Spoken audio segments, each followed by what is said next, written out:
E aí, pessoal? Cansado. Bastante trabalho aqui. Hoje eu respondi trocentos e-mails, trocentos comentários no YouTube, e outras coisas, também grupos, sempre em busca de informações e conversas e articulações.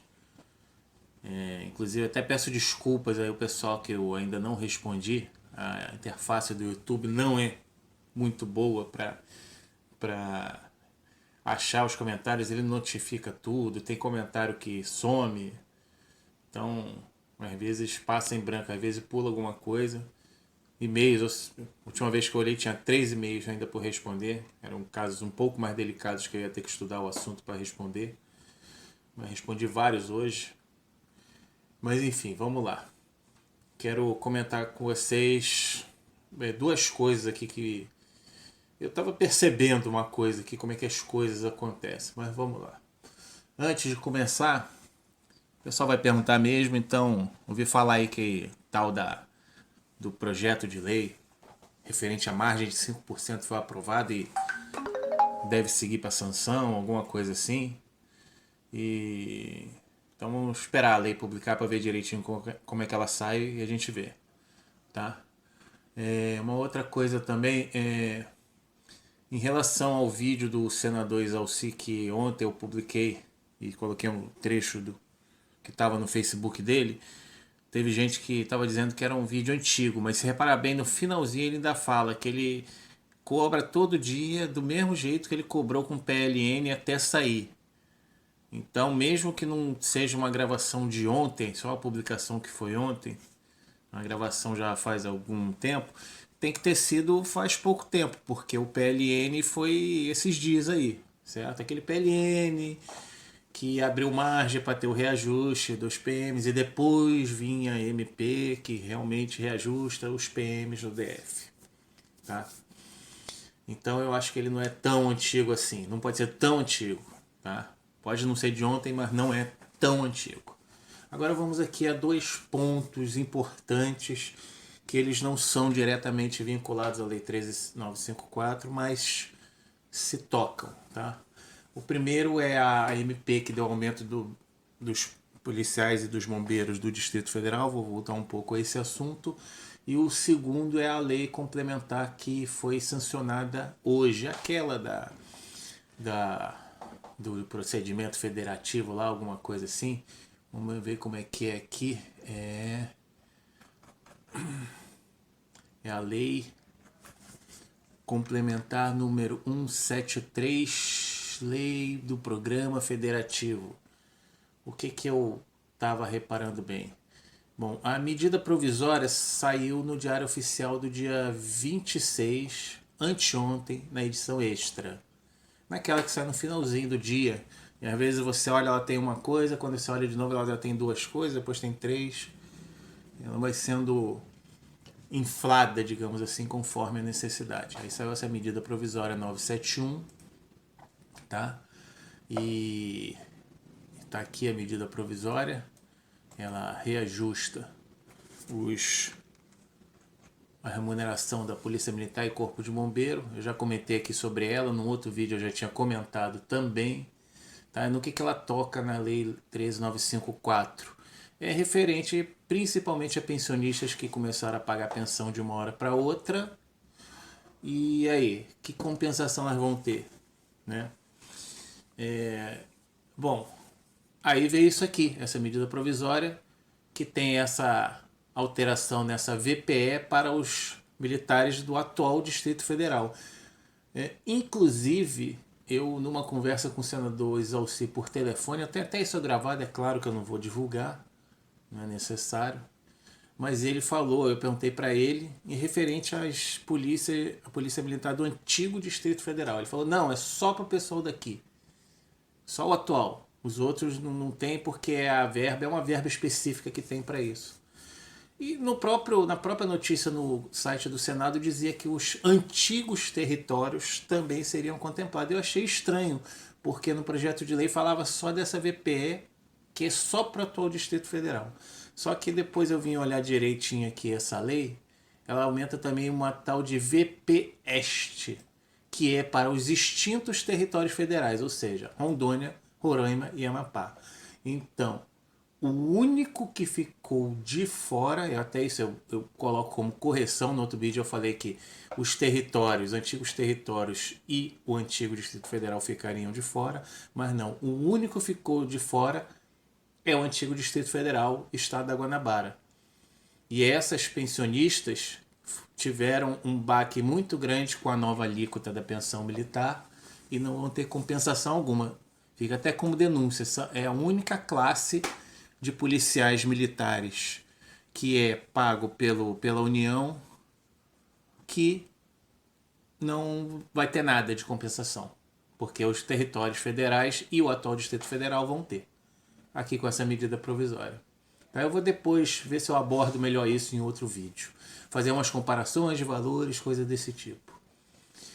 E no Diário Oficial de hoje, o pessoal já deve saber, veio essa lei complementar número 173, e também aqui tem um despachos do presidente da República, que nós vamos ver o que é.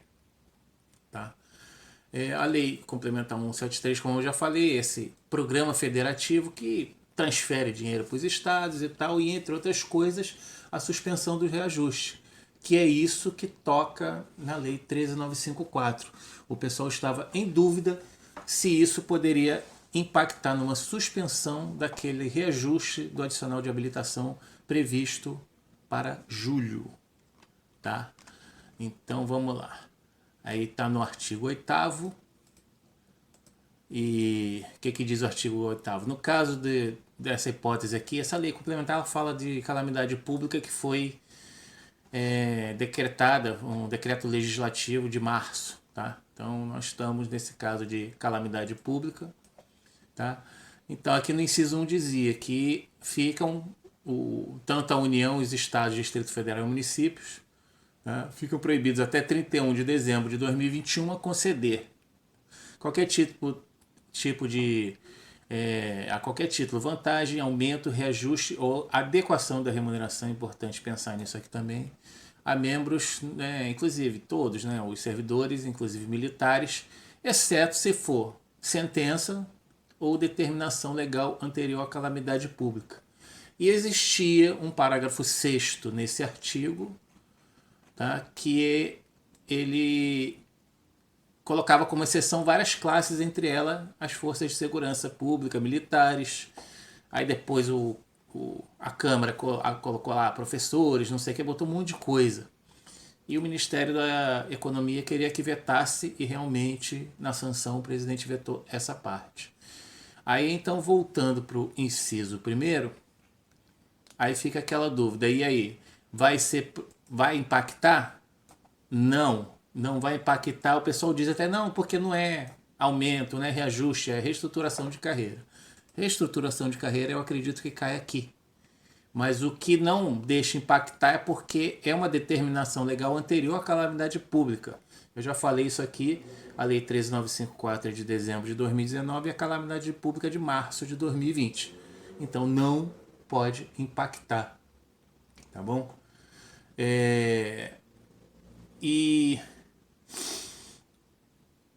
Mas aí tem o inciso 9. O inciso 9 pareceu meio preocupante. Tá? E que ele diz assim que fica proibido de contar esse tempo, qual o tempo até o final de 2021, como de período aquisitivo necessário exclusivamente para concessão de anuênios, triênio, quinquênio, licença-prêmia e demais mecanismos equivalentes, que aumente a despesa com pessoal em decorrência da aquisição de determinado tempo de serviço. Tá? Ou seja, o tempo que decorrer até final de 2021 não será contado. Por exemplo, se existisse ainda o adicional de tempo de serviço para a gente. Quem tem, por exemplo, 10% hoje, completaria 11% no ano que vem, não iria completar 11%, é continuar nos 10%. Seria algo mais ou menos assim. O que me preocupa e o que eu ouvi falar é em relação ao adicional de permanência. Eu não tenho certeza se ele cai aqui nesses demais mecanismos equivalentes, tá? Porque ele é realmente um mecanismo, que aumenta a despesa, ou seja, um adicional a mais para o militar, em decorrência da aquisição de determinado tempo de serviço, que é os 720 dias, o período de 720 dias, além do tempo mínimo que ele tem que ficar para ir para a reserva. Eu não tenho certeza se impacta, mas eu ouvi dizer que pode impactar, então temos que ficar de olho nisso aí. É o pessoal da ativa, tá? E inclusive o pessoal da bancada da bala, Major Olímpio e companhia, estão aí em pé de guerra com o presidente por causa do veto, porque o artigo 6º, o parágrafo 6º, aliás, que foi vetado, vamos a ele aqui, parágrafo 6º do 8º, ele, no disposto no inciso 1º e inciso 9, que foi exatamente os dois que nós falamos, é que ele colocava as exceções, certo? Entre eles as forças de segurança pública, que são as polícias militares. E razões do veto. O dispositivo, ao excepcionar as restrições do artigo 8º, parte significativa das carreiras de serviço público, viola interesse público por acarretar em alteração da economia potencial estimada. O título de exemplo, a manutenção do referido dispositivo retiraria quase 2/3 do impacto esperado para a restrição do crescimento da despesa com pessoal. Certo? Então, por isso, por recomendação do Ministério da Economia, e não ia deixar de economizar um grande montante, o presidente vetou isso aí. Então, o inciso 9 vai incidir no caso das polícias na contagem de anuênio, quinquênio, triênio, coisas assim que eles têm. E por causa disso, o pessoal da bancada da bala está em pé de guerra com o presidente, dizendo, o que ele fez, a contrapartida, mas isso aí deixa eles brigarem por lá entre eles. Agora o que eu percebi é o seguinte, vamos lá, esses dois assuntos eles vinham cozinhando já fazia um tempo, cozinhando, aumento dos policiais, aí depois começou a aparecer esse assunto aqui de suspender o aumento, não sei o que, não sei o que, não sei o que, e foi, e aí, numa terça-feira, na edição extra do Diário Oficial, sai o reajuste das polícias militares e 2 dias depois, na verdade 1 dia e meio, porque a lei complementar saiu na edição principal, que sai de manhã, do Diário Oficial, então 1 dia e meio depois, já sai a suspensão do reajuste. Para mim, as coisas foram feitas muito bem planejadas para dar certo para as polícias militares. E para as Forças Armadas? Nada. Aquela reunião que o governo se comprometeu com o senador Excelsior, nada. Então, realmente eu estou cada vez mais achando que o governo está querendo enrolar. Tá? Por isso é que tem que continuar mesmo a ação na justiça. Tá? Inclusive eu já estou vendo outras pessoas que estavam pensando que deveria esperar essa reunião, passar a pandemia, passar um tempinho, ver se ia ter a reunião do governo com o senador Excelsior para resolver as divergências da lei, né, de uma forma mais rápida e mais consensual, mas parece que tá difícil de acreditar nisso. Inclusive outros advogados que já estavam pensando em esperar já estão mudando de ideia. Eu já ouvi dizer, já ouvi falar. Então, se vocês estiverem pensando em entrar na justiça, vão entrar. Tá? As ações de tempo de serviço adicional de disponibilidade já estão ocorrendo com todos os advogados. Tá? E agora, com o meu grupo, a gente já tem condições de fazer ação para adicional de habilitação referente ao CAS da FAB, por enquanto só o CAS da FAB, mas vamos montar ações para outros casos específicos também. Então hoje quem é que pode se interessar pelas ações? Tá? São 2 ações, como eu falei, adicional de tempo de serviço e adicional de disponibilidade para receber cumulativamente. E nas duas versões, digamos assim, da ação. A primeira para quem perdeu o adicional de tempo de serviço, foi substituído pelo adicional de disponibilidade, reaver esse adicional de tempo de serviço, receber os dois cumulativamente. E para aqueles que perderam, que nunca tiveram adicional de disponibilidade, passar a receber junto com o adicional de tempo de serviço que foi mantido. Tá? Tem as duas opções. Tá? No caso com o Dr. Helder também. Tá? Vocês me passam um e-mail, que eu passo os contatos. Tá? Pode ser militar, pode ser a pensionista para essa ação. Tá? Não tem problema. E para outra ação, que é referente adicional de habilitação, tá? E caso específico, CAIS da FAB, tá? Também aí pode ser o militar, pode ser a pensionista, tá? E passa um e-mail para mim, tá? Para dizer qual é o seu caso, qual é a sua situação, para fazer aquele filtro inicial e depois vou dar os passos, né? Se for o caso do específico do CAR da FAB, do adicional de habilitação, a gente tem um grupo que a gente está reunindo o pessoal e assim vai, tá? Nós vamos tocar essas ações para frente. Beleza, pessoal? É isso aí. Muito boa noite. Agora eu vou para um merecido descanso. Muito obrigado pelo carinho, paz no coração de todo mundo.